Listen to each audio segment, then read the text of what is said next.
Right, so I'm making this video because I want these things myself, and although they aren't out yet, I decided to try out the generic non-collab version ahead of time, and I figured I might as well get some ad revenue out of it. Quick TLDR for those of you who don't want to sit through me yapping for however long this video is going to be, they're good, right? At least as far as I can tell.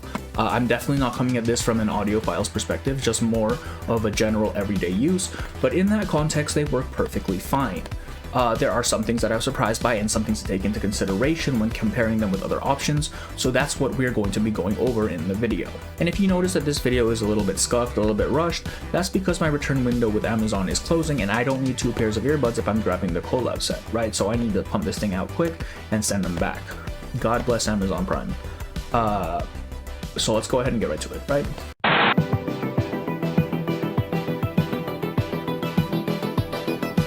Now, from what I can tell, and everything I've read online, the Collab earbuds are basically just these things, you know, the Moondrop pill, but with reverse branding. Now, this is the charging case, right?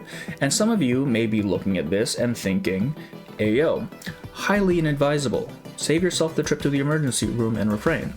With that being said, yes, it is a very chunky case with a somewhat awkward shape when you compare it to the other competitors, and depending on how light you choose to travel, this may or may not be a problem for you. If you carry a bag, you're probably fine, right? Just chuck it in there and call it a day. If not, this thing probably isn't the most comfortable thing to carry around in your pocket unless you're wearing like cargo pants or something. It's, like I said, very chunky. On top of that, the plastic feels like it would scratch very easily, so I would be a bit hesitant to just throw it in a bag full of other stuff without some sort of protective case, especially with the Collab version, since I definitely wouldn't want that thing getting scuffed up. Luckily, that issue is ameliorated by the fact that the Collab earbuds come with their own little carrying case, something that this original here actually lacks. Unfortunately, due to how this thing is designed, I don't think there's really a practical way to just make something like, say, a silicone sleeve to directly protect the case when it's out and about, right? Because the way this thing opens is that you take this little knob here and you swing it open and it slides open there your earbuds.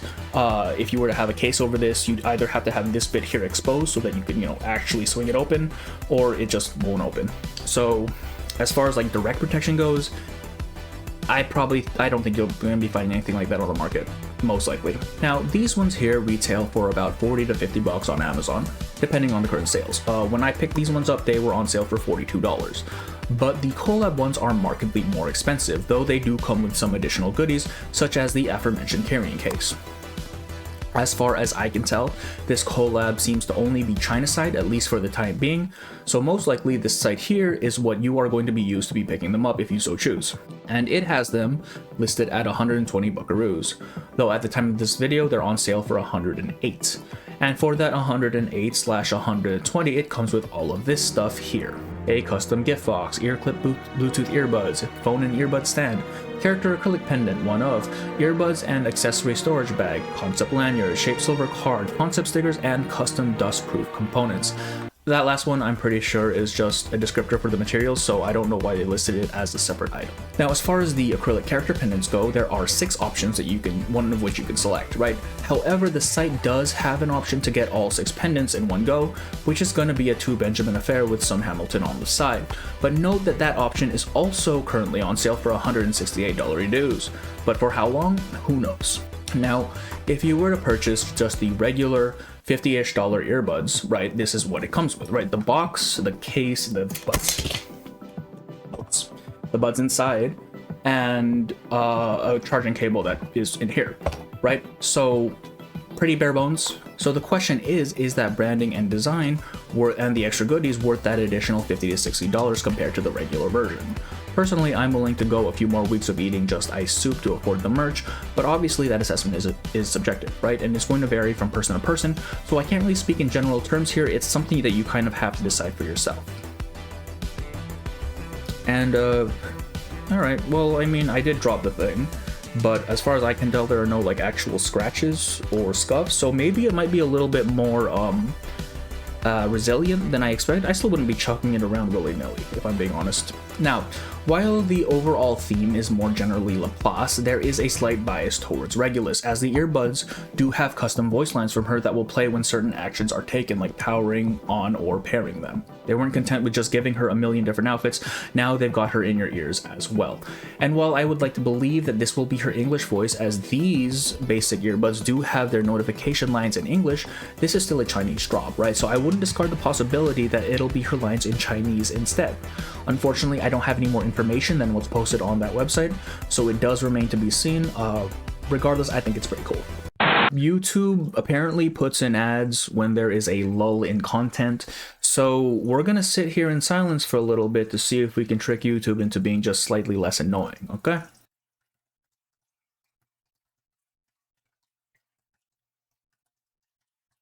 But that's enough of the visuals. How are the buds themselves?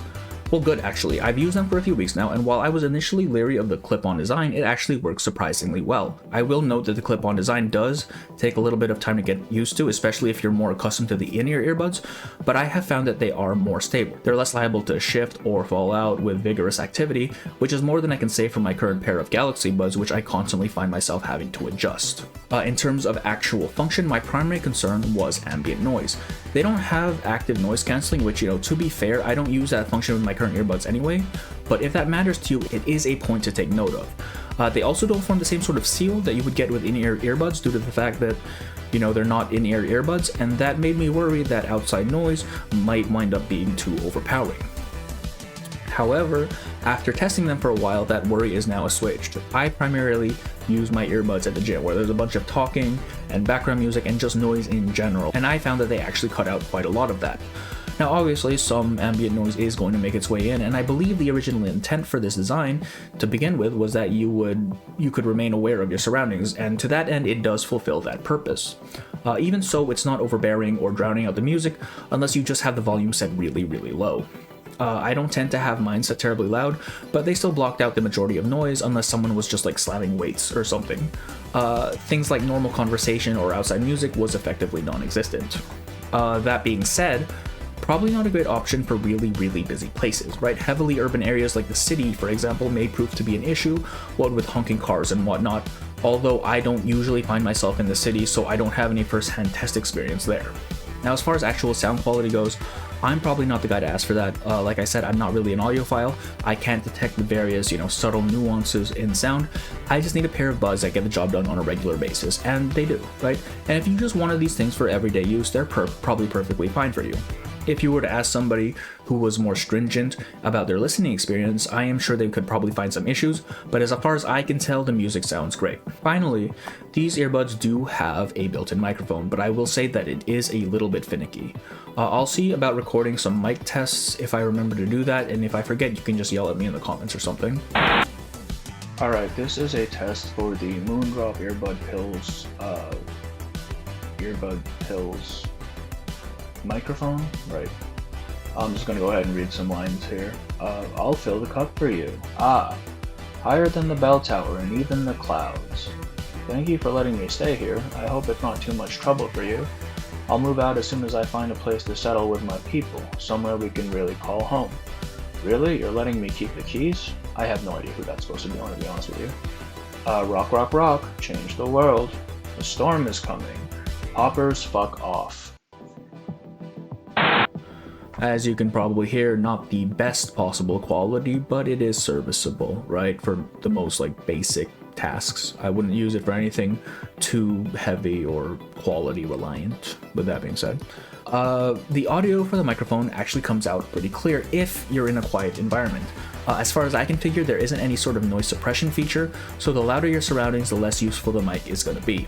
They're probably fine if you wanted to take a phone call, but if you want to, say, record some audio on the fly, the quality of that recording may be pretty spotty depending on your surroundings.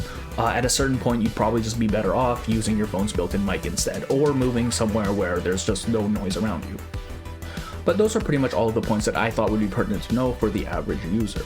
For those of you who are more spec savvy, I will throw up these tech specs somewhere here, and you can go over them at your leisure. I didn't go over them in the video myself because, unlike 37, I'm not in the habit of just shouting numbers at people and expecting them to understand. Or understanding them myself, for that matter. And hey, John Blue Puck, send me some of these suckers and I'll absolutely show them for you. I love free shit.